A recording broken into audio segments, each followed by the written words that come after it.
I'm Krishna Budai, President, Rotary Club of St. Augustine. This evening, we have a very special meeting captioned Surviving COVID-19.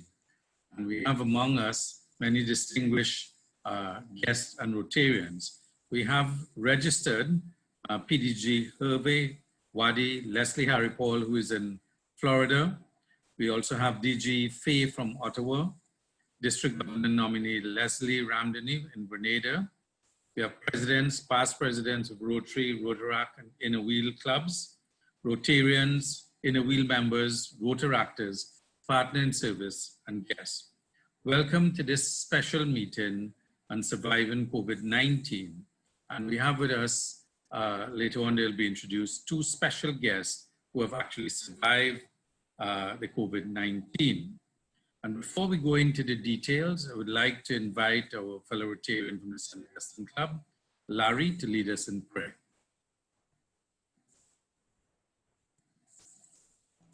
Good evening, all. I'd like to adopt all of the previously established protocol. And if you could just join me for a brief prayer. I'm not going to ask you to close your eyes or bow your heads, but I will ask that you assume whatever position you feel most comfortable with when saying a prayer. Almighty God, bless this gathering of fellow Rotarians, Rotaractors, Inner Wheel members, friends, and family today, especially during this pandemic. Keep us all safe and healthy. Help us to see those in need and give us the means and wisdom to serve our community as we should during these times. Help us to lift the burdens of others while we maintain the dignity of humankind. Strengthen our resolve as we serve together this and every day. Clothe our lives with charity, deepen our lives with loyalty, hallow our lives with integrity.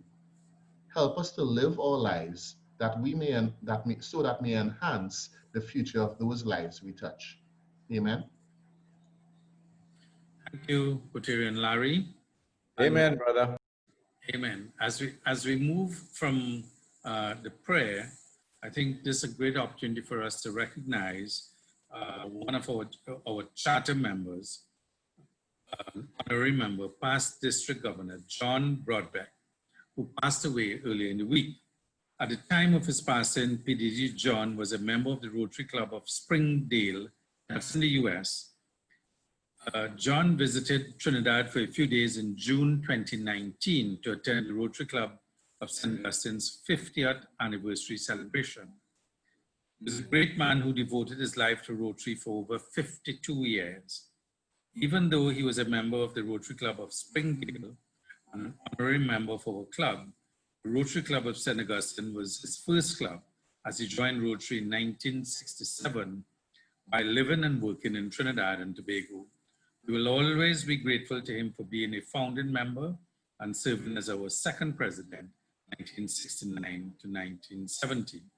Our deepest condolences to his wife, Marilee, family, friends, and Rotary Club.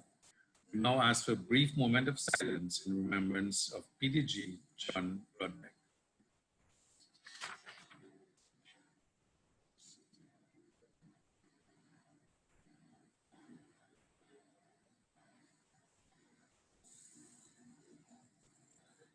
Thank you. So our special meeting this evening is to get some personal experiences from Sharda Kelly, partner in service, from the Rotary Club of St. Augustine, along with Jewan Sirjoosingh, past president, the Rotary Club of St. Augustine. We have two members who will share their life experience. And why are we doing all of this? Some time ago, in the early stages in COVID, we did one or more projects as a club in Flattening the Curve and the Ultimate Food Challenge. We have now moved to a more dangerous place in COVID, not only globally, but locally. And as such, we want to learn from the presentation this evening and end up with charting the way forward. What next can we do as Rotarians locally and regionally to minimize the adverse effects of COVID? So we'll have our two members to introduce. Dr. Dev Singh will introduce partner in service Kelly. Dave is a past president of the Rotary Club of St. Augustine. And we have Leslie Ramdani, District Governor nominee 22-23. He will introduce past President Jewan Sirjoosingh. We also have on the panel Dr. Stephen Ramro, who is a former district governor, 1730. And Stephen has many posts. He's an orthopedic surgeon, served in Rotary, served in disaster management, is a consultant in many areas, and a long-standing Rotarian for over 33 years and a medical practitioner for almost equally as long. We also have with us the moderator, one of our Rotarian, Francis. He's from the Rotary Club of St. Augustine, and he's the current corporate and communications manager at the Trinidad and Tobago Police Service, and was previously a media advisor at several government ministries and a journalist for over 33 years. So he's well qualified to deal with the Q&A and the moderator. So we know why we are here for this special meeting, and I would now like to invite past President Dave, who will introduce Sharda, Sharda, and immediately thereafter, we'll go to Leslie to introduce Jewan, and the flow will be straight to the other panelists and moderator. Thank you very much, and over to you, Dave. Thank you, Mr. President. All protocols observed. Sharda Kelly, if I introduce her as a pre-middle-aged, very charming and energetic lady, you might wonder how she became a grandmother, but then she met Balraj Kelly some 28 years ago when they were married. She's a member of the Inner Wheel Club of Trinidad and Tobago for 12 years, and she was diagnosed with lupus approximately 3 years ago, and is a member of Voice of Lupus organization in Trinidad. She is a dedicated mother and businesswoman and co-founder of the Kelly Group of companies, which she co-founded and co-managed with her husband, and now, of course, with her children. And through the business arose opportunities to support her passions, which is charity drives and animal awareness. As I said, she's married to Balraj some 28 years, and those of us who know Balraj very well know that she deserves a medal. They have 4 children, Rotarian Viviana, and her siblings Vinash, Vikisha, and Vashisht, and a grandson Vyomesh. Instead of focusing, her favorite quote is, instead of focusing on the world's problems, give your attention and energy to trust, love, abundance, education, and peace. Mrs. Kelly, as we are aware, has been a victim of and a survivor of COVID-19, and we look forward to hearing from her later on in the program. Thank you very much. Thank you.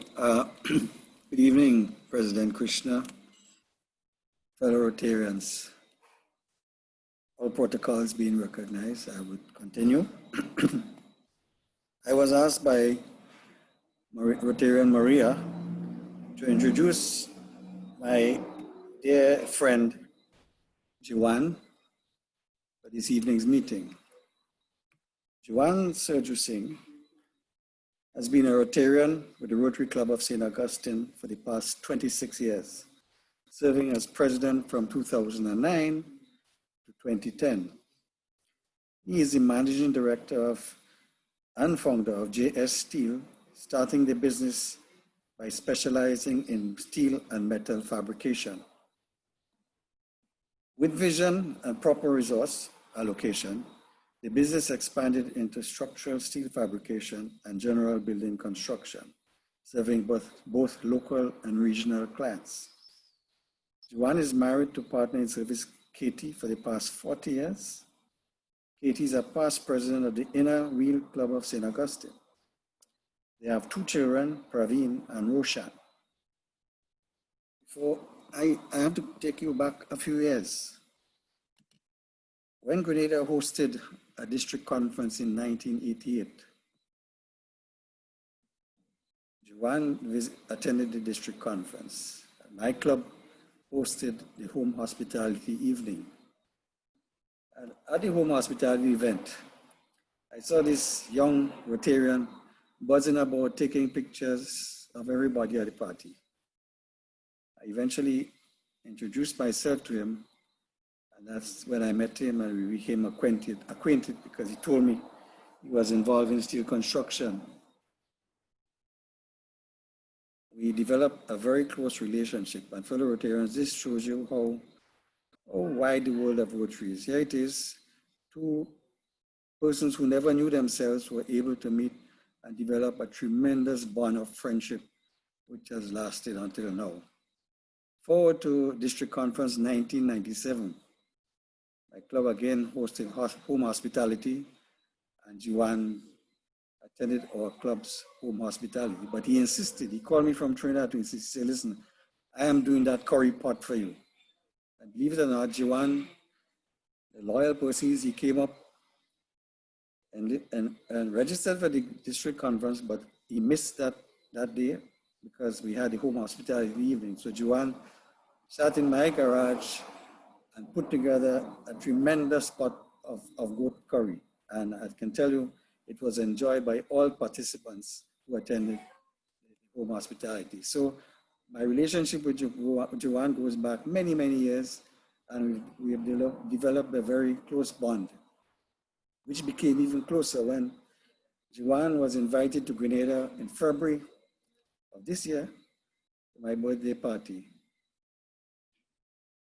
He came up the morning and did some work for me at the warehouse, and then came to the party. We parted companies that Saturday evening, and I traveled, and I think he went back the next day. 1 week later, I was told by one of his friends that Jewan had contracted the coronavirus. And that actually had me in a panic because I was very worried about his condition when I heard the manner in which he contracted it and developed the symptoms and was taken to Couva Hospital. So it was very tough for me and my family, knowing that he came up because of us to the party. I'm very happy that Jewan has survived and has lived and is living now to tell us his story. Thank you very much. Thank you. Over to moderator and panelists.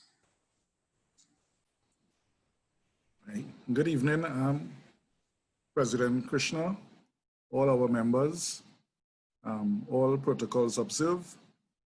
I'd like to welcome past President Jewan and Sharda, pardoning service, to this special meeting of the Rotary Club of St. Augustine.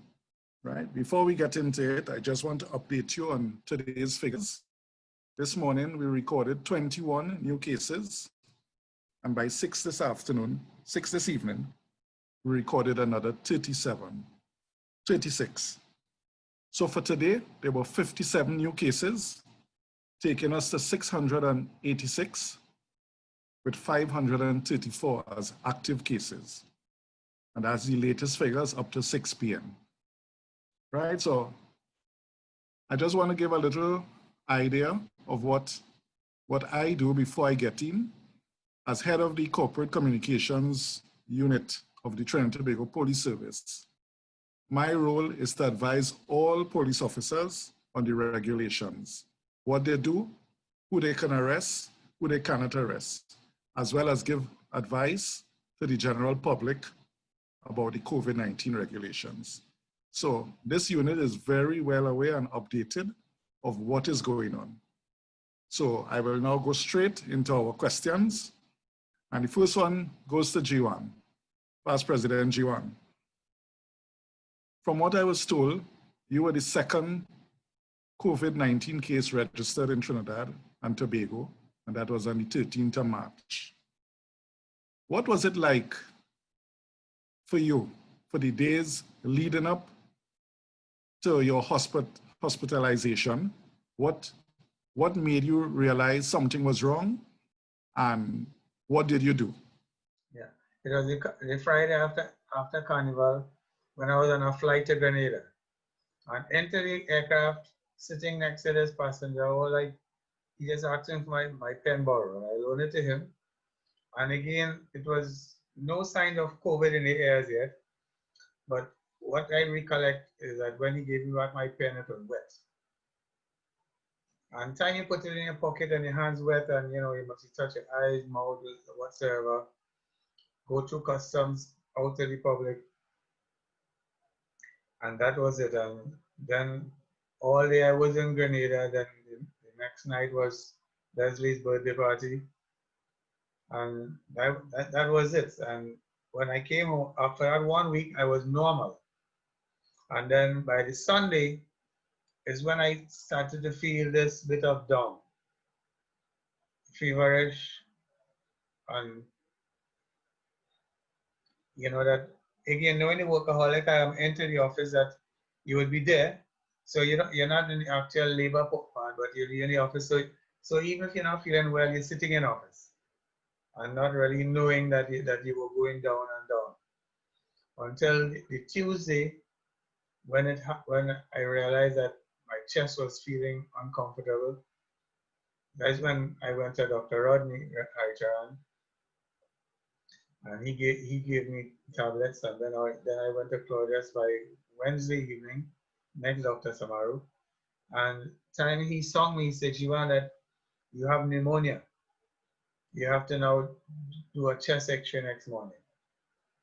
And by that evening, I slept, and next morning, I was just gasping for breath, and they called the ambulance to me. So I went in the ambulance straight to Arima. They oxygenate me, and then whisked me to Mount Hope. When I reached Mount Hope, within hours, they intubate me because they say that my lungs was now 92% gone. 93%, so I was just living at 7%. And then they then took me to Cuba, where I was there for within the whole coma time I was in Cuba, because they took me in the ambulance straight to Cuba.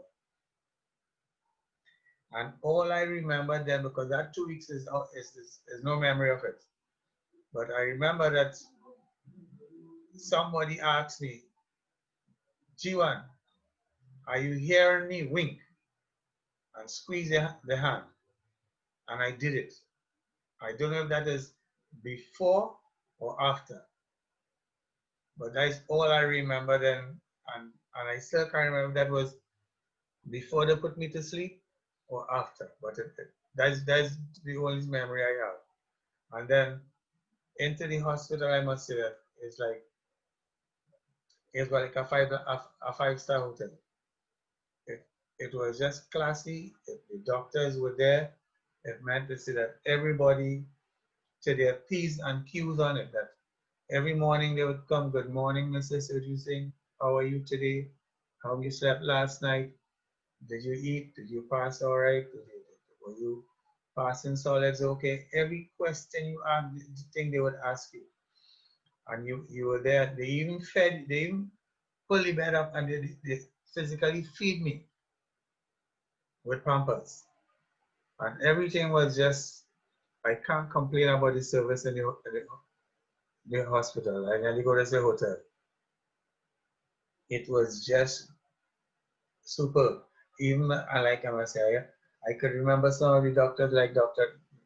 Rosh Narayan Singh, Dr. Hawkins, Dr. Mahavir, Dr. Pagu, Dr. Ramda, Dr. Fraser, Dr. Ramcharan, Sigolam, Dr. Bistram, Dr. Sankar. And then after I stayed there for 7 weeks in the hospital, they swabbed me, and then they said, right, they put me on from ICU into HDU. And there and then, from there, I left. Then I was in 2 months doing physiotherapy at home.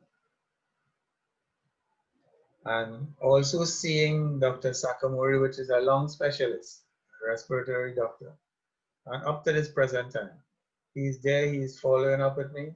And I must say that I'm 95% me. But you know, you still feel some way in you that something is not right. And I have to say I have to thank the lucky stars for all the prayers from everybody and all the love that they shared, that it works. It worked. Love and prayers did work for me. I even, well, in fact, that luckily Sharda and they were in the room next door to me. And she would, on morning, sometimes would share banana and oranges. And even now, like, well, you know me, well, no Roshan, he would bring the packet stuffs. So in this case, more like cricks and cookies and whatnot and nuts. So then I shared all of what Roshan brought with I said, Sharda, you take it and share it with your people in your rooms. But it was good camaraderie. It means this is a surprise, and I didn't really realize. I heard this voice, Jewan, and only to realize was Sharda. And then to know that we were in the room next door to one another. But life was just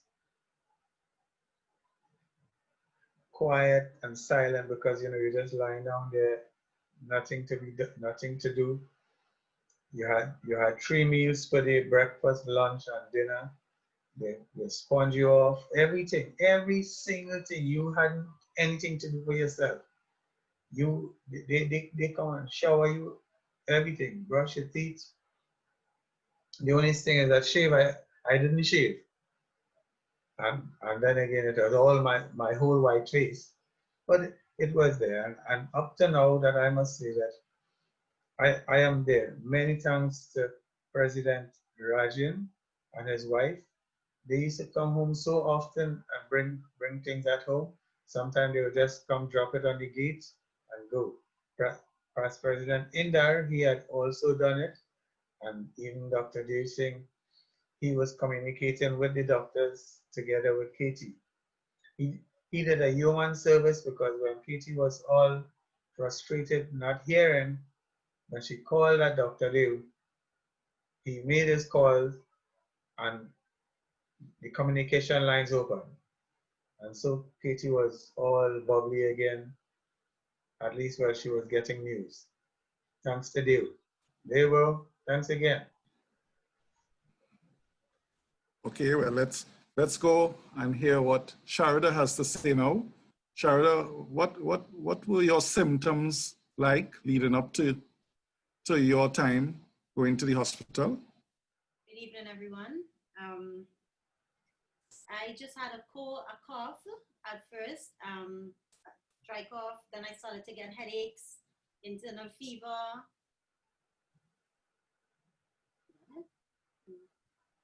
Are you hearing me? Yeah. Yeah, internal fever and lethargy. I was very tired. I actually, Barraj did not know I was going to get tested. I called my cousin's husband who works on Mount Up and explained to him how I was feeling. And he said, you know, the doctor actually heard me coughing. So he said, just come down and take the test just to be on the safe side, because we did have a travel history about a month ago to the day that I was admitted into the hospital. And I had the test. They told me, come back home, quarantine, which I did. But I never expected to get a positive. When Dr. Fraser called me Sunday evening and said I was positive, I froze. I remember my daughter, I gave my daughter the phone. They started doing contact tracing, and they said they were coming to pick me up the next day, but apparently they came within an hour's time and they picked me up and took me to Cuba Hospital. When I reached there, different story. I must say, according to what Jewan was saying, treatment was really good. They had doctors on call, admitted me right away inside. They did run a bunch of tests, and seeing that I had lupus, they were extremely cautious with me because I did get flare-ups when I was in the hospital So they were treating COVID as well as lupus, which kind of mimics, both symptoms kind of mimic each other. So I was on heavy steroids and Plaquenil, which is the what is it? Hydrochloroquine, the generic to Plaquenil. I was on that at my Staley Hospital. All right. How long you actually stayed at the hospital? 1 month, exact 1 month, day to date. And how would you describe the facilities that you stayed there? 5-star hotel. Yeah.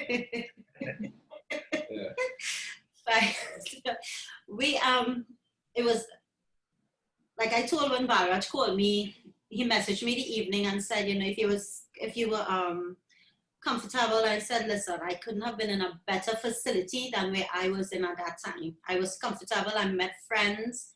We became a COVID family, we call ourselves. Up till this day, we still have a WhatsApp group where we call each other surviving COVID. And we would share something like what Jewan said. We kept each other's company and spirits up, because there were days, I could remember days when I wanted to just scream inside of there because you couldn't get fresh air. You couldn't see any members of your family. It's a good thing we said for FaceTime that we could actually talk and look at each other. But it was very, very lonely inside of there. Thank God we became friends. We built a relationship, as well as the doctors and nurses, especially the nurses. I must say they were really, really, really caring to us. They gave us, you know, anything we wanted, anything we needed, they were there helping us in any way they could. So how did your family and friends respond when you told them that you were tested positive? And how did they respond to you after you survived and was back into the public space? I did not go anywhere. It was challenging for all of us. You know, it was a challenging time. I miss my family a lot. But when I came back out, I decided for my own safety. Actually, after coming back out, a week after, I had to go back and get tested. So I was tested 3 times on discharge, twice in the hospital and another time after I came out of the hospital, because I developed I started to same coughing, a dry cough, but apparently the doctor said it was more like an allergy. So they retested me. But publicly, I didn't allow anyone to know at the time. I didn't go anywhere for anyone to see me, you know. But all my family, they were so concerned. There were a lot of prayers. They were reaching out to my family, you know, any way they could to help. And that is something I appreciate a lot. Well, I will ask Jewan the same question. Jewan, what was the response of your family and friends when you were tested positive, and how is it now, today? They were very close to me, especially Katie and Roshan, knowing my daughter that was here just before the lockdown. Imagine when she flew in here the Friday before I was admitted, and knowing Sunday they was going to close the borders, so she just had to fly back out without seeing me. The pictures were all flown on the Express, that showing that where she was praying in front of the hospital. And within Katie and Roshan, they did all what they did together with me, from prayers to love, everything. Roshan couldn't have been more a son to what he was to me, knowing that every time I wanted something, it was just a stone throw away in his effort. He would bring it for me. I never knew it would have been as tiring as that, but probably I now realize that I did ask him too much. So what would you consider your most challenging period since you were discharged from the hospital? The most challenging period of it is knowing that I thought I was home and I could now be back to normal, but then I had the physiotherapy just coming in twice, 3 times a week and doing physiotherapy with me. Well, one good thing, I didn't have to go to no place to get her. She used to come home and do it. And I felt at home, and she was there, and we all lived like family. And knowing that Katie and I, what was surprising that Katie, up to now, that she'd never contracted it, neither Roshan. And Roshan lived opposite. Katie would sleep in one room and I would be in another room. And we were here since. But Praveen, my daughter, she would be communicating with the doctors in Mount Hope, and also with me, and same thing with Roshan. And he would bring any lovable thing that I wanted. He would bring it to the hospital for me. And sometimes what was happening from the hospital, you could see from the highway. And he would park on the highway, and you would see him just wave to him from a long distance, but you know it's him. And I bleed to know. So I will ask Sharda the same question. Sharda, what was so challenging for you since you discharged from the hospital? Going back into society. Facing society, because the virus is there, and God forbid, I don't want to contract it again, and I do not want any member of my family contracting it. Like Jewan said, it's amazing. I was the only one got it in my whole family, because I have my 4 children, my husband, my mom, and myself live here, and none of them got it. And up till now, I will tell them, I said, listen, try your best not to get that virus. Be conscious of where you're going. Be very careful of what you're doing. And I was listening to Jewan just now. I could remember my brother came and dropped some stuff for me. And I told Barraj, I said, come down, because they stopped at the highway and I could have seen them. And when I saw Barraj, I couldn't stop crying. It was an emotional time. I can never forget that. And even after that, my children would pass, and just I said, you know what, just for us to see each other, you can't communicate, but just to be able to see our face. And Talim's niece was in the same room with me, Camila Ali. That's Rose's niece, Rose and Talim's niece. And their niece-in-law, Camila's daughter, was in the hospital as well. And I can remember she hugging me up and saying, you know what, Sharda, we have to be strong, and we have to get better to go back to your family and make sure, just keep that strength up. And I must thank her for that. When we were always, every time we communicate, we thank each other for that. And my children,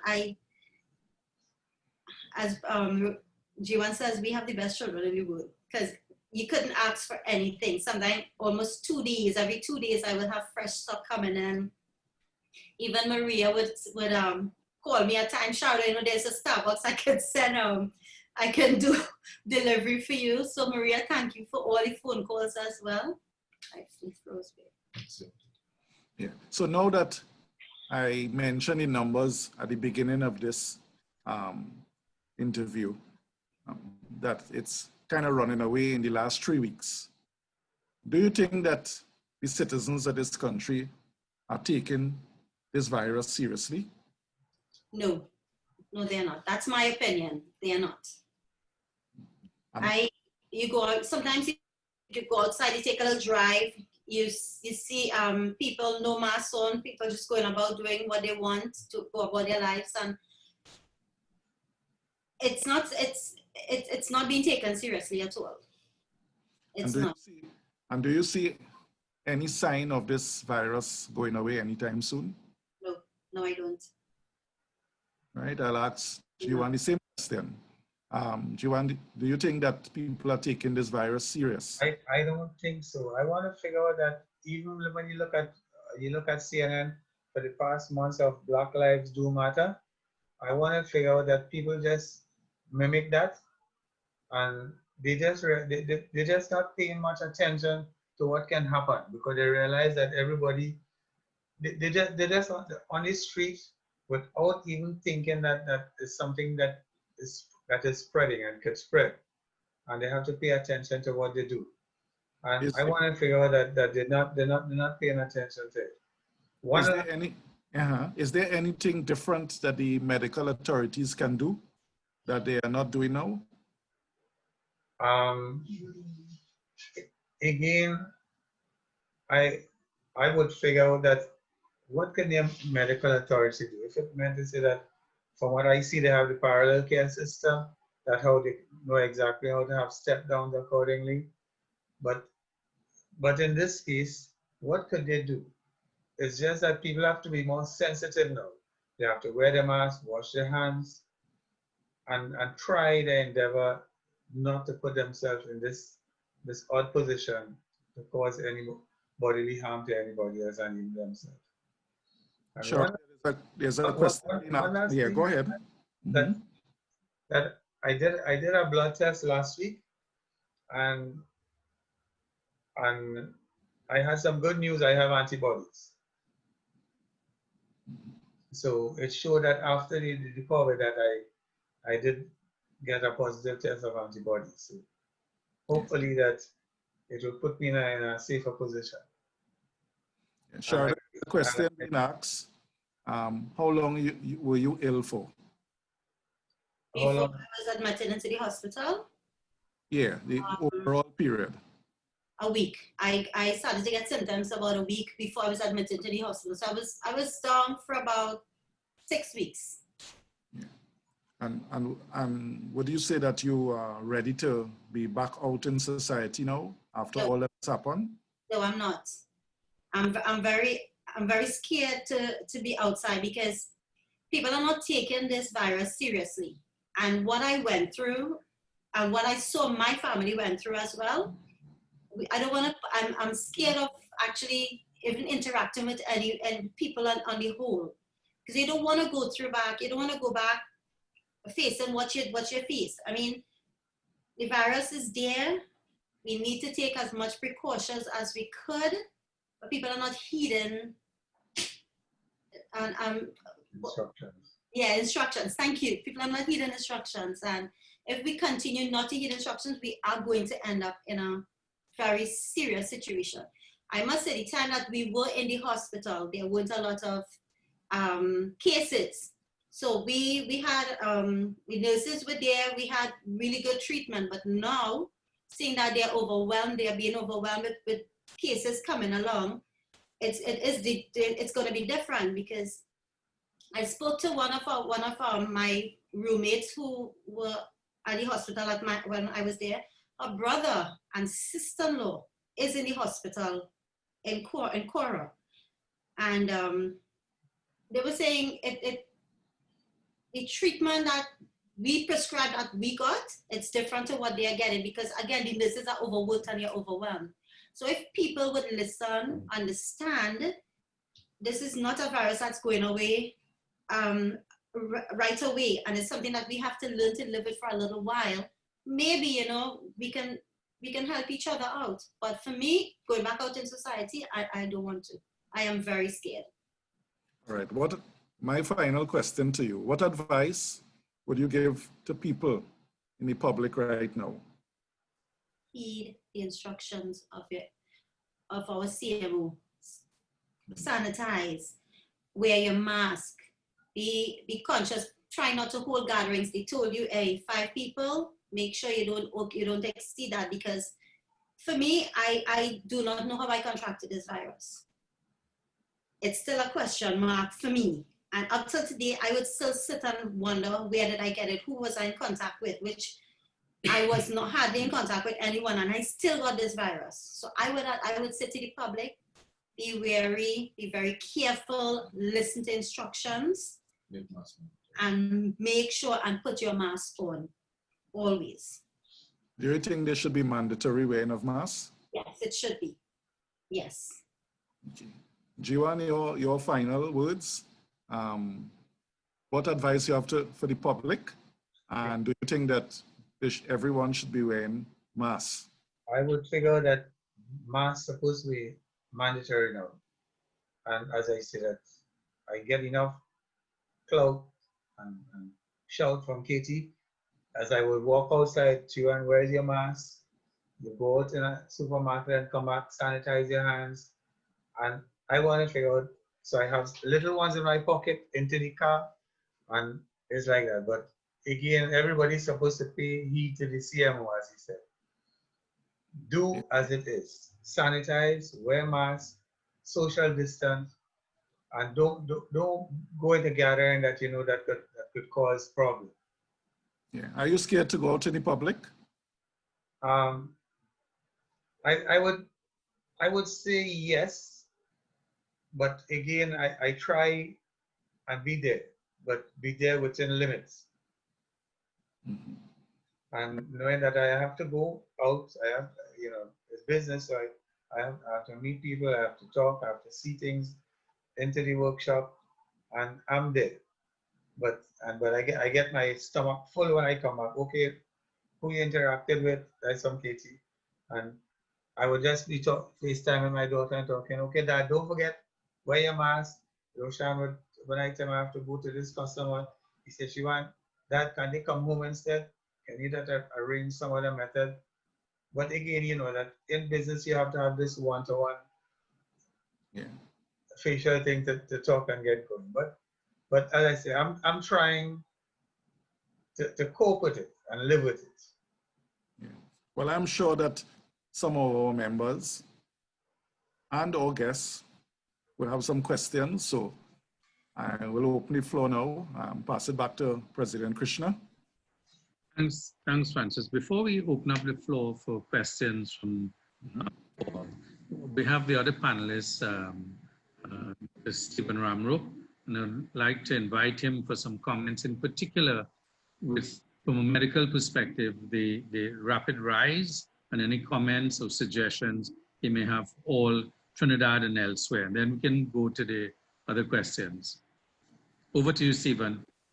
Thanks, guys. Well, what can I say? The first thing that you would want us to understand is that we do have a very good healthcare system. I mean, from what Jewan and Sharda is saying, you can understand that we have, we have a highly developed, we have very qualified people. And I know I worked in it. It's compared to some of the best in the world. And that's something that we must commend our frontline workers and, of course, even the government of Trinidad and Tobago, the CMO and his team, in that they obviously had a good idea of what they were going to do on the advice of the CDC and the WHO and PAHO, CAFA. So I must say that we must be thankful. And what we have to understand is that there are 4 phases in how we approach what is happening. I have, just like the 4-way test, the preventative phase is probably what Sharda and Jewan is alluding to. The preventative phase, I have 4 laws that I think I put out on my post, and it's something that when we're talking to our workers and we're talking to most of our people, if you adopt those 4 laws of pandemics, it's a good thing, like the 4-way test. And what we do is when we have audiences like this, we let them try to remember those 4 laws. And the first law is, and we have been saying it from the beginning, is that everybody has COVID. That's law number 1. Everybody has COVID. And the second thing is practice first aid. And first aid is basically like when they tell you in the plane to put the mask on your face, you have to protect yourself first. That's first aid. And by that, you put on your mask. The third thing is don't ever touch your face unless you have washed your hands or sanitized. And the 4th law is that always err on the side of overcaution. Wash, sanitize, wash, sanitize. You have to be almost like a paranoid person. And those are your 4 laws. And I think that going forward, that is what we have to all remember. Because once we remember those 4 laws of pandemics, we will prevent the spread of it. And I think that's basically where we are now. In terms of Francis, and in terms of the numbers, the problem with the numbers is that it's a statistical thing. There are 4 or 3 main policies that have been adopted around the world. The first policy that our government adopted was restrict the testing because you do not want to panic the population. That's a good policy. It worked very well because basically we were not seeing any sort of spread because we were not testing. I mean, obviously, if you don't test, you won't know. But what it did is it gave the country a sense of confidence that we were battling the disease. And what they did is they ramped up the emergency services, the emergency departments, they ramped up the parallel system. So in a sense, although you might have had community spread and you didn't test it, the country felt a little more secure. We allowed from March, April, May to go. So I think where we are is that you have the community spread maybe just passing on a little bit now. And now that you have ramped up the testing, you're going to see more cases. If you test, you're going to get more. And that's something that all of you all here must understand. If I do 100 tests today and I get 10, or I do 1,000 tests and I get 100, if I do 10,000 tests, I might get 1,000. And that's what you're seeing in the United States and many other countries. If you test more, you will get more because it's out there. And that is why you must come back to the 4 laws. So you have to pretend that everybody has it out there even now. Although you might get 10 today or 12 today or 600 or 800 tomorrow, if you do 10,000 tests tomorrow, you might very well get another 500. So you have to be very careful with that. The second most important thing that you have to understand is the virus has changed a lot over the period of time. We have now reached a stage in August from March, and now the treatment regimes are better. We now understand that this little device, I don't know if you all see it, yeah? It's called a pulse oximeter. It's very cheap. Now you're going to be getting dengue, and you're going to be getting chikungunya and common cold viruses.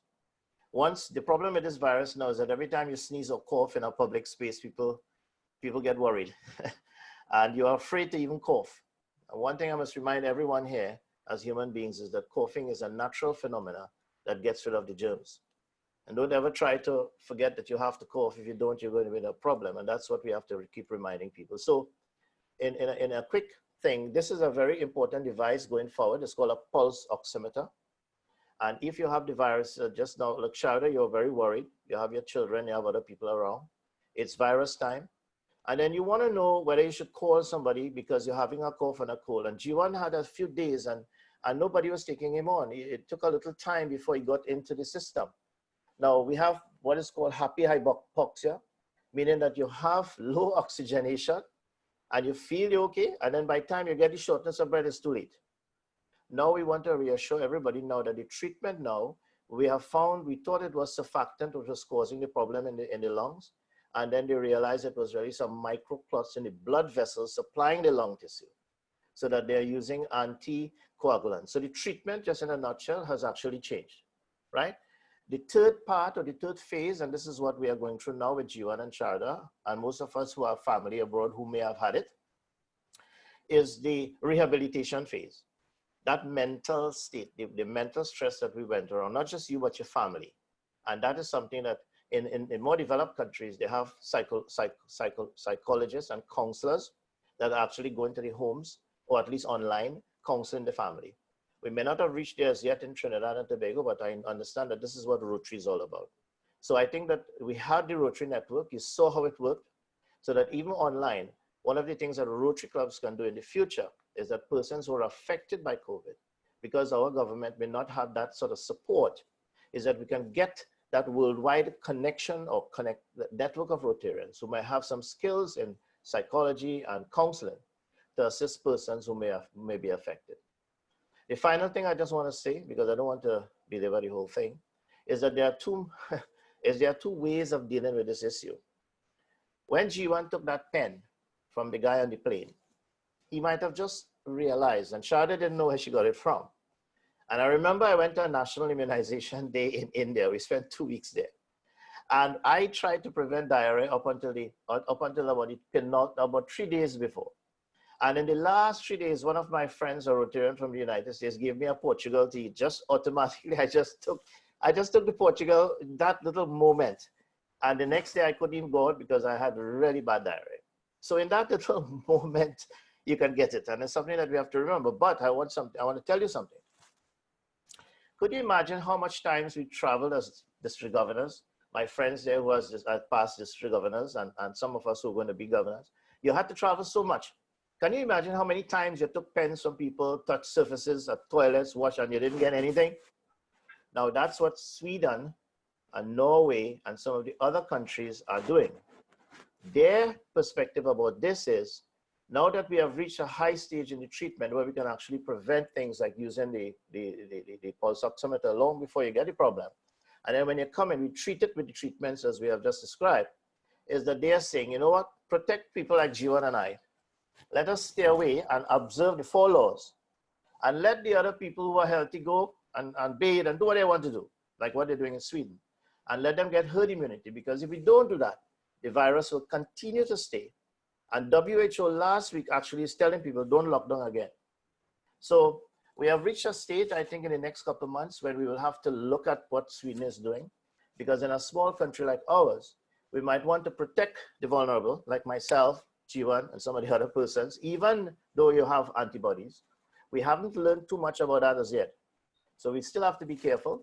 And basically, that's what I have to say. I hope it answered some questions. Thanks, PDJ Stephen.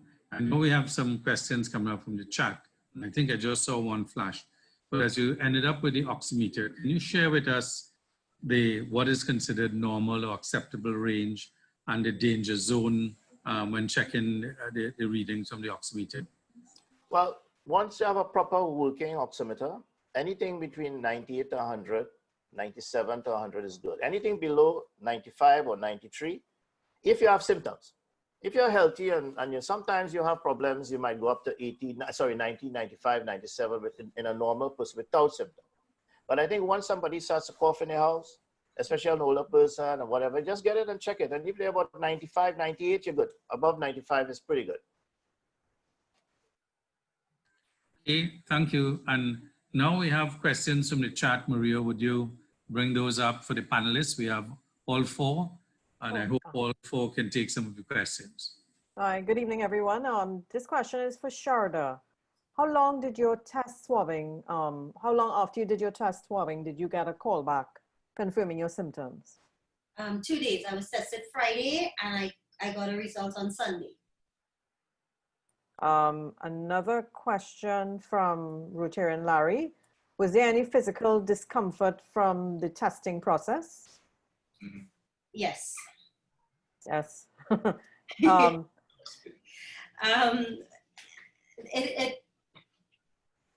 It's a swab that goes straight to the back of your nostrils on your nasal cavity. So it was very it was uncomfortable. I remember when we were doing it, they said to me, just try not to sneeze, just take a deep breath and just don't sneeze. And that is exactly what I did.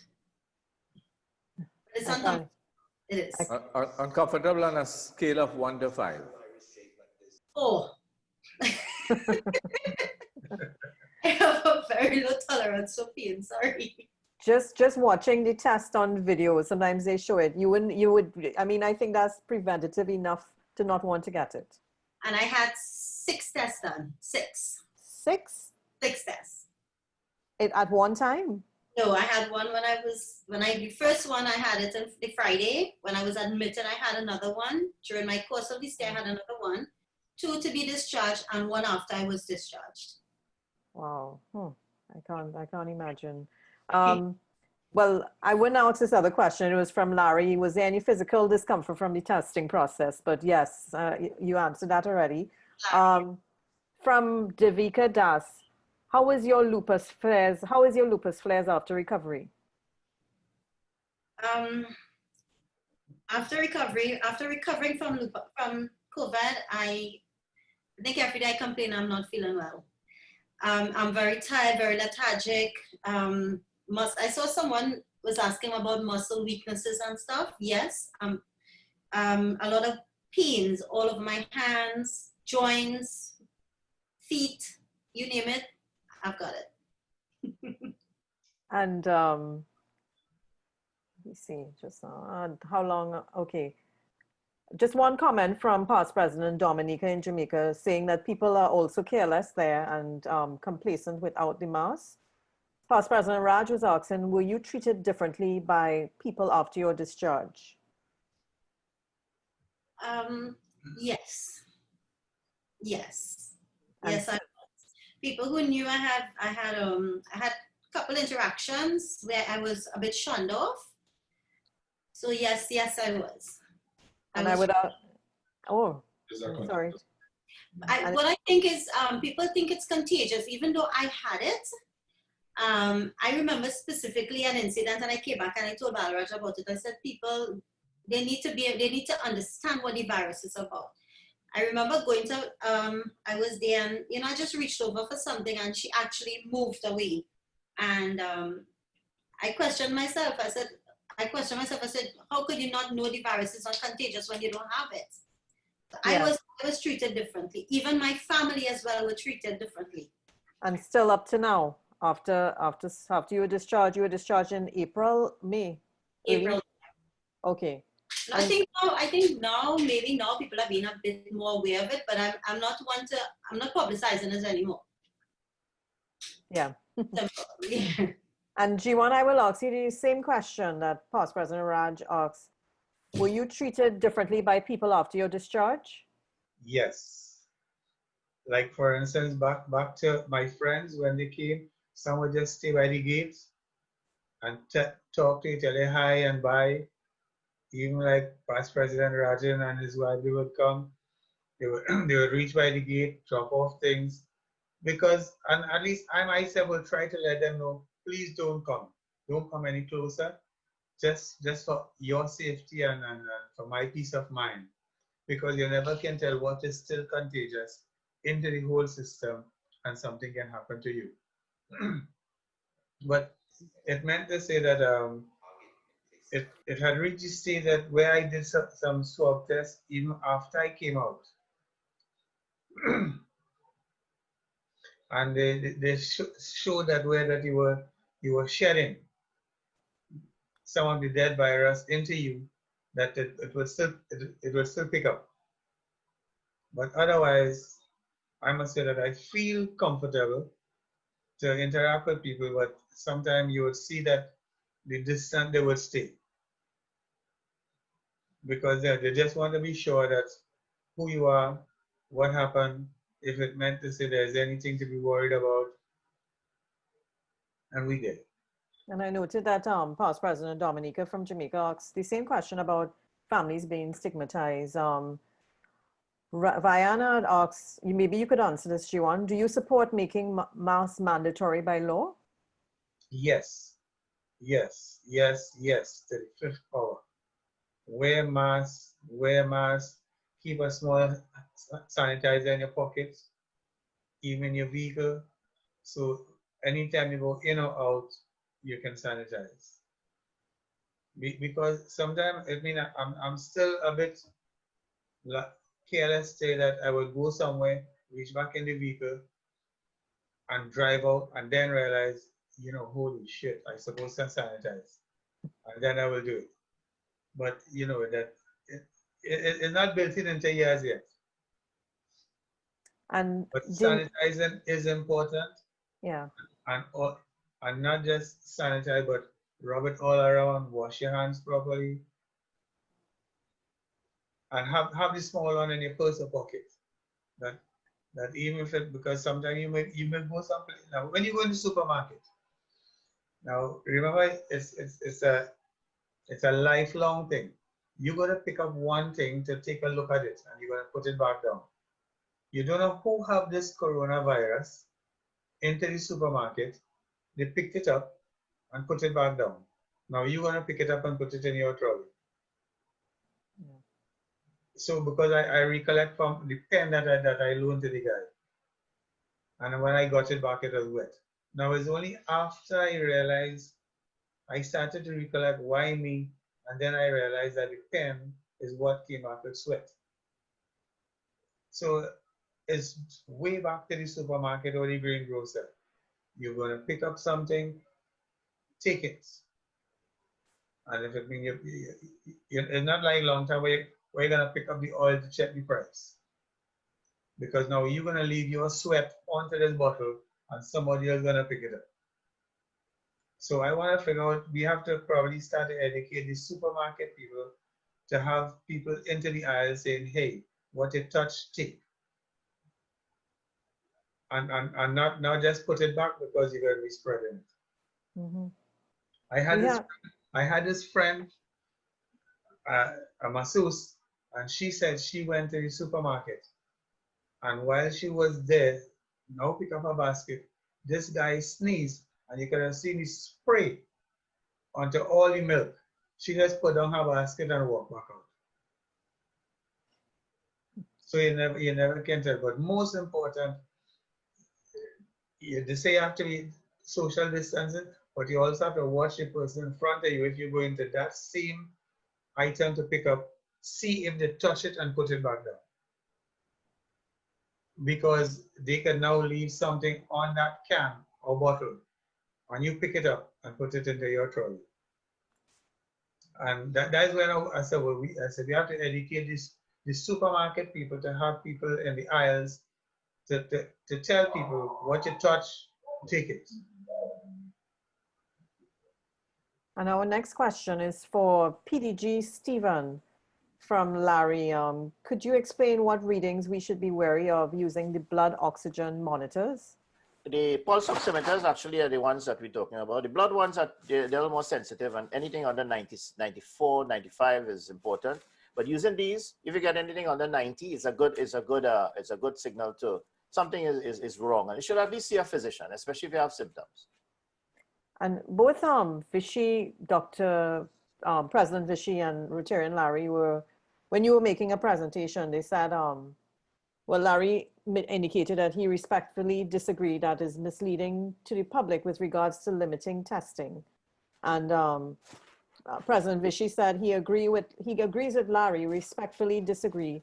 You will still overwhelm your system at some point by delaying the testing. That strategy was just kicking the problem lower down the road. But the answer to that is it depends on the policy. Eh? If you have a fairly, you see, we don't have an elderly population over 75 like some of the European countries who were dying off on the first go. All right. Remember, in March, April, a lot of the old people were dying. In fact, right now, if you divide the per capita, the population right now by the numbers dying, you realize that the death rates have come down. And the reasons why the death rates have come down all over the world is because the method of treatments have actually been much better with the use of simple tests like these, like prevention, early warning signs. Like you get a cough or cold anytime. The virus is going to stay. The virus, COVID, is going to mutate. You might get a vaccination in the next 6 months, but that will just be for like this batch, and in about a year or two, it'll come back. It's just going to be like the common cold. So we're going to have to live with this virus. So I think that it was a bad thing. You had to test because the only way you know what was happening outside was by testing. But the problem is that it's a difficult thing for governments, especially small governments in the Caribbean islands and the CARICOM. I think CARICOM and CAFA, they made a decision. Because if you look at all of the Caribbean, that's what they did. What they did is they limited a lot of the community testing because they didn't want the population, for whatever reason, whether it's tourism or whatever, to get into a scare. They allowed the virus to go from March, April, you had about 3 or 4, maybe 6 runs every 14 days. So that what would happen is eventually the virus will go down. Yes, I understand. When we look at my son works in the system. I know a lot of the medical directors in the emergency departments and whatever. And we didn't have that rush that you were seeing in New York where people were actually flooding to get into the emergency departments. What we had, and we don't have the exact death rates at yet, using the ICD-10 classifications where we're looking at pneumonias and we're looking at myocardial infarctions and strokes. I know for a fact that some people in my neighborhood, a lot of the old person, in fact, one man and his wife died in the same home, and they were certified by the GP because they had chronic heart disease. They were cremated at the creek almost in the same 2 days, within each other. So we know that there have been deaths there, and that would have been in some of the older population initially. What we're seeing now is that the younger people are spreading it. Some of them are asymptomatic, and this is happening all over the world. So we are seeing what is happening. I agree that that they should have tested more, and that would have given a better idea of community spread. But in what is happening now, because you're testing, as I said, I think what they should be reporting is not how many tests per day are positive, but how many tests per 100 tests per day. How many cases positive per 100 tests? I think this is a better rate because if you do 10,000, you'll get more positive, clearly. So I think that is what we should ask them to do right now. I mean, just tell us the number of positives per number of tests. That will give us a better idea because if you test more, you'll get more positive. So it's a kind of what we should say, between a rock and a hard place. And that has a lot to do with government policy and CARFA's policy. CARFA's policy, they had to follow PAHO's policy for the Caribbean Islands because they had to follow a policy. And I think that if you are a government, you have to do what the technocrats, what the experts are telling you. I think that is what was done. If we had a lot of money and we had a lot of tests, maybe they might have gone the American way and test like crazy, and then we would have had 10,000 things after the carnival and whatever, and all of us would have been in a crazy state now. So, you know, for what it's worth, yes, there's a yes and a no, but in the final analysis, the management of viruses over the hundreds of thousands of years that we have been here will be where we are going. Just like Sweden, it's going to be herd immunity. It's going to be herd immunity. I think what's going to happen, whether we like it or not, we're going to have to open our borders for purely economic reasons. And in the next 6 months to a year, we're going to have to protect the vulnerable, and we're going to have to let the herd infect themselves and run it around. It'll be cheaper than vaccines. So again, it's going to be how the government handles it. But the population must remember, as Sharda and Jewan is telling you, observe the 4 laws of pandemics. I just posted there. It's easy, like the 4-way test. And if you do that, actually, you are going to protect yourself and your family. Okay, thank you. I have a private question. I'm yet to get back a response with my result that was done on August 5th. I'm at the end of my 14 days quarantine. Do I just go back into places like the market after the quarantine? That is a tricky question, because the point is you have already been tested, right? The answer to that is, clearly, if you observe the 4 laws of the pandemics, put on your mask, protect yourself first, don't touch your face, and don't infect anybody else, you see, you'll be all right. Because by now, if you have no symptoms and you check your pulse oximeter and you're fine, remember the ICD-10 classification is you have laboratory test positive, but you also have possibility of COVID, and then unconfirmed COVID with symptoms of COVID. So you can classify yourself anyone because you don't have a lack of testing. All you're saying is you don't have COVID because you didn't test it. You understand? But you are asymptomatic, and whether you have it or not, it's going to die away from your system, right? If you're not exhibiting the symptoms after 14 days. The important thing here is psychological counseling. And I think it's like what I'm saying to you, what we have, Rotary has to do. We have a network of counselors all over the world. What we have to do is to create these little focus groups and tell people you don't have to worry now, because we have reached a stage in the treatment of this much better than we were in March. And I think that if we get it earlier, we can treat it. The death rates are coming down all over the world per capita. You understand? So don't get into a worry now, because you're not going to get much cases like Jewan where they wait so late to get into the system and then they had to intubate. And now we're holding back with the ventilation a little bit because we're using more anticoagulants before we ventilate. So the treatment is even getting better. And Jalil Al-Din has a question. Can you get COVID virus through your eyes? I'm seeing a lot of medical questions. The answer is yes. I think I answered them there. Yes. Right, okay. As I said, don't touch your face, right? If you could remember, in fact, what we do sometimes when I go to give lectures, right, in these spaces, right now they're asking me to do some, especially on Zoom. I give $100 for everybody who can tell me how many times I touched my face. And I think it's a very interesting thing, because once you start telling people how many times I touched my face just now? I did it twice. So the thing about it is that this is something that you have to make people aware. And once you realize that you don't touch your face, these are the things that we can use. This is what Rotary does. So you can facilitate these discussions by focusing on your face. You know, you could touch that pen, Jewan, but if you didn't touch your face, you wouldn't get it. That's right. Yes, yeah. We have another, I think you answered this, but Chris Mauer, can COVID-19 virus be spread by sweat? The answer to that is, it's a droplet from your mouth. It's a respiratory droplet, right? It's definitely not going to, it's not going to spread if you touch somebody with sweat. In any case, under the 4 laws, you shouldn't be touching anybody with sweat anyway. That's one. But if, for example, you have COVID, right, and you cough, right, and you have particles of the droplets in the sweat that comes out of your face or whatever, and it touches somebody, yes, you can get it. The point is you shouldn't be close to anybody right now. That's why we say no contact sports. If you want to sweat, fine. Sweat yourself. You're not going to spread it. Remember the 4 laws. Viana asks, how can we sway the Ministry of Health and CAFRA to enhance the increased testing? Yeah. That is a policy decision. And I think that is very difficult. They haven't done it. I mean, as I said, we were trying to lobby for testing since WHO asked you test, test, test. Again, it's different strokes for different folks, right? I mean, the government had a policy and they stopped it. And that is what is admirable. The point is that, you know, if you keep changing your policy, this is what happened with the UK. They were going the way of herd immunity. And that was the right way. As far as I'm concerned, that is what immunity does. Because after this virus, when you travel, you're going to pick up every bug. Because you're protecting yourself so much now that anywhere you go now, you're going to pick up a bug. And that is what happened to children about 20 years ago when we were telling them, just don't touch anything and boil in all the cups and everything else. You remember how much times that was proven. We actually reduced their immunity. So this is how we survived as a human species, you know. We actually had to build up an immune system. What COVID is doing and what WHO did is that they're telling everybody, reduce your immunity. So that is a problem. What they should really be doing is what we did in the old age, in the ice age and in the cave days. Send the strong to fight and keep the vulnerable in the caves. And I think that is what we're going to have to do. Gail asks, how effective are face shields compared with cloth masks? The answer to that is that if you're doing a procedure like an orthopedic surgeon, where you're drilling like me, or an ENT surgeon, all right, or even the eye, I know Mr. Dr. Davis here. The thing about it is that if you are doing anything where you're aerosolizing the fine droplets, the face mask is better because it protects your whole face. But for the common or garden person who is going about his business in the stores and the drugstores and everything, you do not need anything more than an ordinary face mask.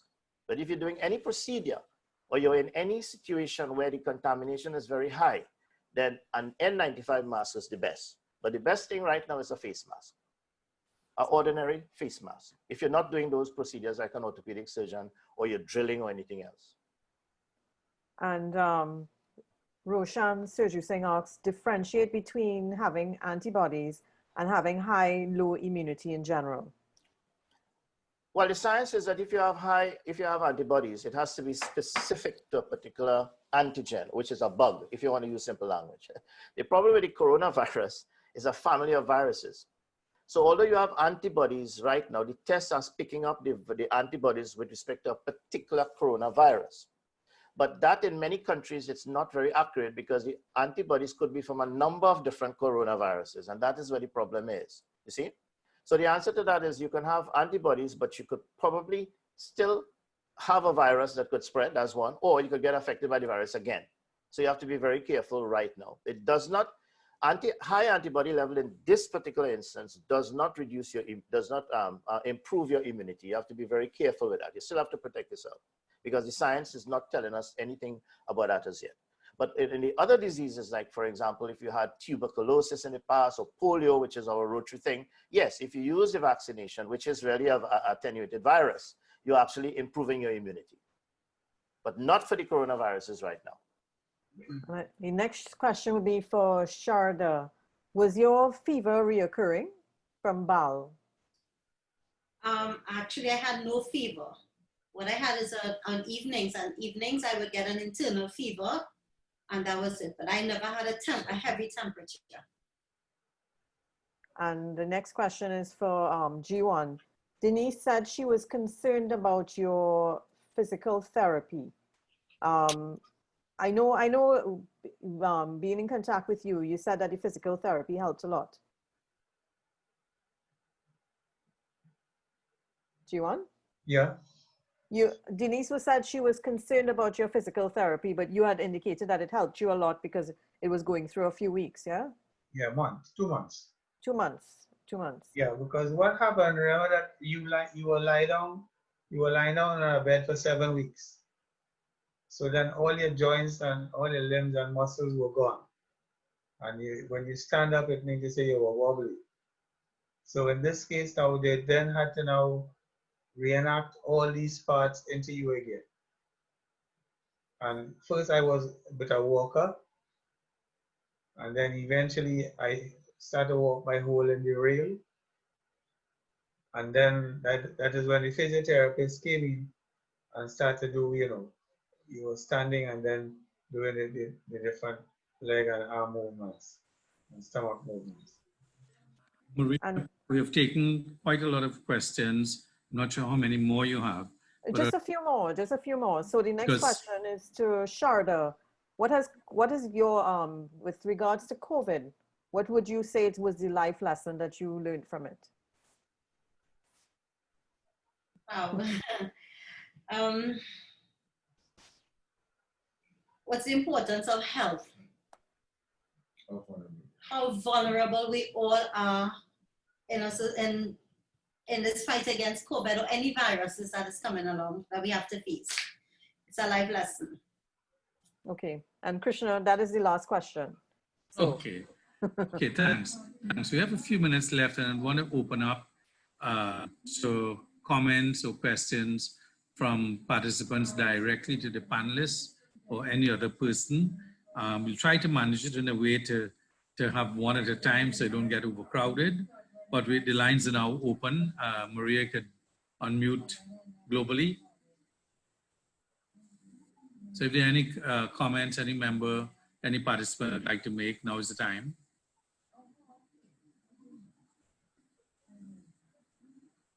Right. Hi, good evening. This is for PDG Stephen.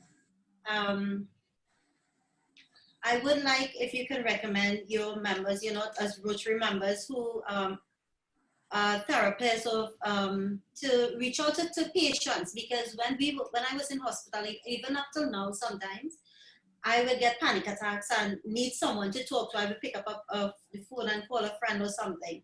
But that is a very good suggestion, and I think that is something that Rotary should take into consideration. Yes, as I said, it's been done quite a lot in the Scandinavian states, in the Baltic states, where they have a very good healthcare system. They spend over 22% of the GDP on healthcare, and a lot of it is on mental health. So I think that mental health is what we have been neglecting a lot in this country. I mean, so I agree with you. I think this is where what are your Rotary programs? It's clearly going to be mental health. And I think we do have a good network. I see that we have David Edwards here. We have quite a lot of the PDGs here. I mean, I see Waddy is here as well, I see. I don't know, I saw David just now. I think this is what we could probably do at our level, at the district.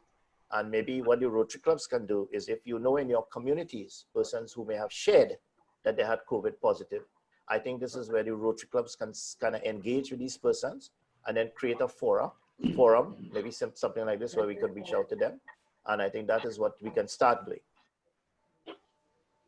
Any further question, comment, participant to participant or to panelists? We had one question that's not related to anything that was asked before. What would you advise the business community to do with regards to the pandemic? I guess that's for me, right? Yeah. No, the answer to that is it's the same thing. I mean, the businesses are going to be, they're doing quite a good job. I mean, I can tell you they're having the little wash stations in front and they're letting people come in. Some businesses are a little more strict than others. But I think that if you create your own bubble, which is what the 4 laws of the pandemics is trying to do, it means you're walking with your little bubble, not a dome. You're walking with your little bubble. And if you walk with your bubble, right, and everyone in the business keeps you at least, well, you know, the WHO is saying one meter away in your house, right, and at least 6 feet away in other areas. If you keep your 6 feet, you're pretty okay. Even if you take off your mask to scratch your nose, because some people don't like to keep on that mask. And you know, even right now, you see a lot of people taking off the top of them, they're getting their nose to breathe. It's defeating the purpose of the mask. So wearing your mask and making sure people wear your mask, that's the first thing business people will have to do. The trick in this is masks. And the second thing is to keep your hands clean. Social distancing will vary depending on what it is. And clearly, if somebody is in the workplace, if your own workers or employees or managers are experiencing any sort of symptoms or have had any sort of contact, they have to declare it up front. And I think this is where the management is very important of businesses. There's nothing much else you can do. I think we're doing a pretty good job, except that you have to enforce the regulations that have been espoused by the CMO. Thanks. We open to last comment, question, participant, to anyone. Chris, Dr. Amru. Yeah, this thing went viral about Vervine. Who? You know, the mention is Vervine. Now, what have you to say about that? As I said, I stick to the science, but as we all know, right, in many communities, in fact, I read an article from one of the scientific journals recently of the use of certain herbs in some of the tribes in the Amazon. Luckily, we are trying to study them because COVID didn't reach theirs yet. So they have some studies that they're doing there to see what's going to happen with them. And what we have found is that certain types of herbs it improves your immunity. The problem really is one of dosage. I think Dr. Dev Singh said about the eyes. The risk is lower in the eyes because of the amount of the dosage that you're introducing in the eye, which will get into your system, you see? And the eye, as he will tell you, is a very highly, it's very high in terms of immunity compared to a lot of the other areas. So it is all a question of immunity, and some herbs do improve the immunity. The question is about the dosage. As you all know, I can give somebody an aspirin. I have many patients in my office. I prescribe Panadol, and it will work for some, and it just won't work for the others. So you have to be very careful about those treatments that have not been sort of tested and duplicated and replicated. But yeah, if it doesn't cause any other symptoms, try. Don't say I say. Okay, participants, we have come close to the end. I have a question. Okay, go ahead. Is it social distance or physical distance? I get quite frustrated with this social distance because I think it should be physical distance.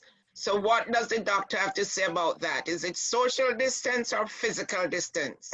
It's really physical distance because, as I said, you have to create a 6 feet bubble around you. But if anybody comes in that space, it becomes social. That's how human beings are. That's a little sort of gray line. Once somebody comes in your bubble, it becomes social, and that is a little problem. I could just add something to what PDG just said. As Rotarians, we are very social people. Prior to COVID, I can't think of a single time where I would have met members of my club or any other club and not greeted them with a handshake or a hug in some cases. Sometimes a kiss on the cheek. And I think that's where we need to look at the social element of distancing, because you can be in proximity to someone and reaching out and touch their shoulder when they make a joke and so on. And to me, that's where the difference between social and physical really comes in. That's just my personal belief on it, by the way. Yeah, correct. And as I said, once you're in your bubble and you just do your hands like this, you're pretty okay with social. So really, it's a matter of semantics, all right? Because purely the answer is physical. When it comes to the droplet spray, the physics, the pathophysiology, and the physiology all has to do with the spray, the amount of droplets that comes and touches you. That's physical. Social is a construct. So we have to just remember that.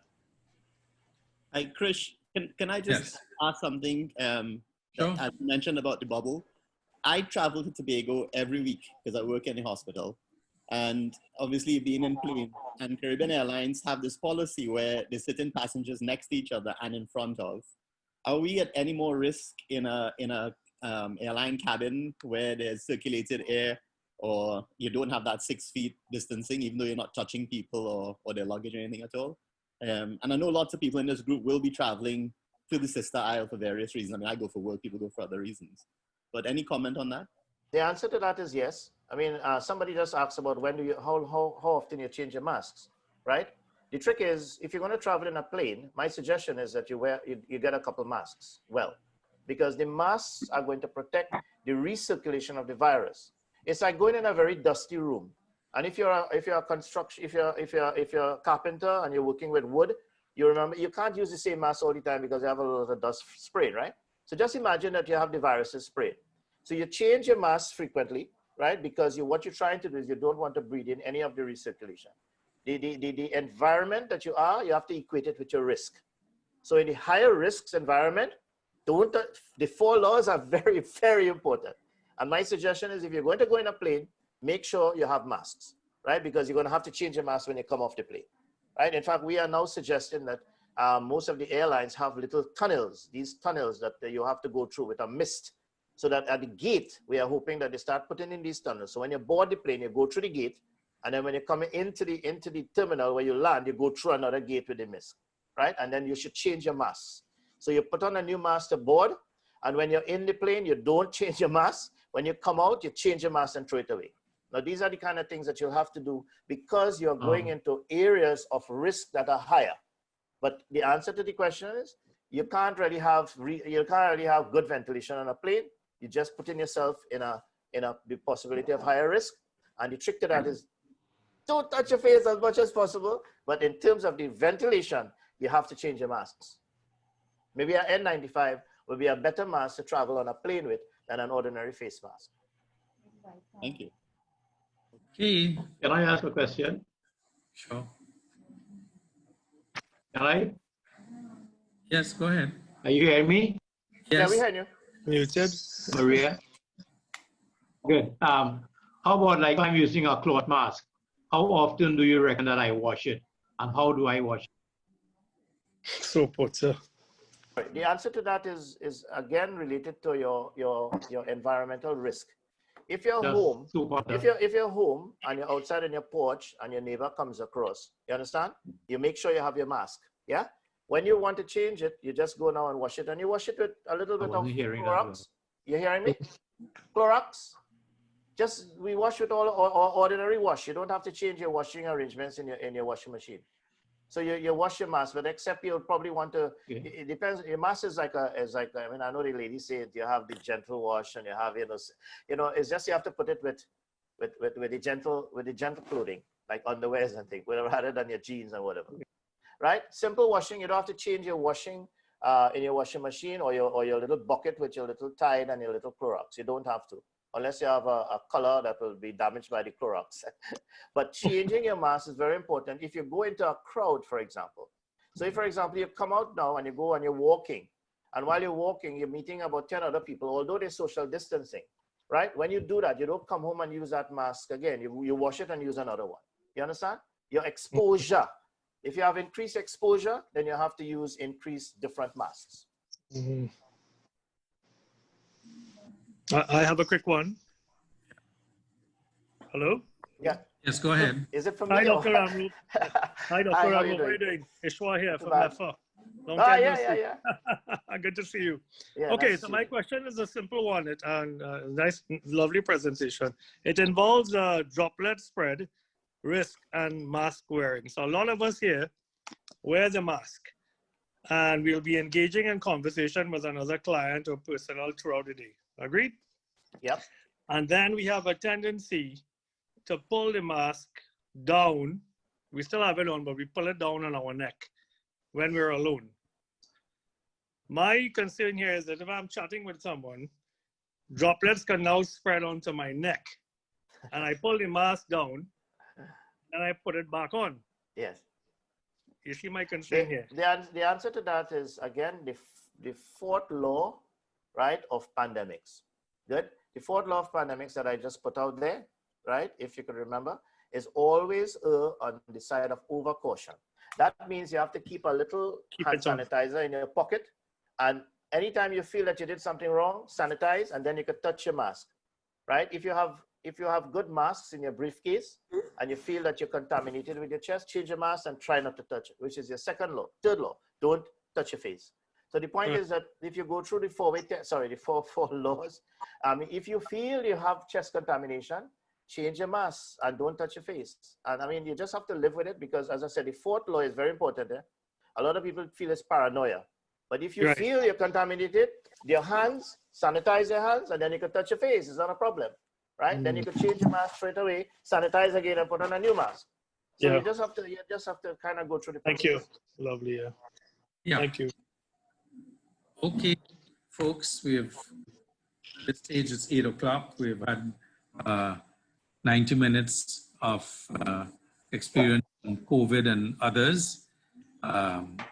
This has been a very informative session, and I know we have the formal vote of thanks by Khadija. She's on the line to be ready for her final vote of thanks. But I think it has been a very special meeting, and it was great to hear from two participants who opened up and shared their very personal and private experience in terms of pre, post COVID.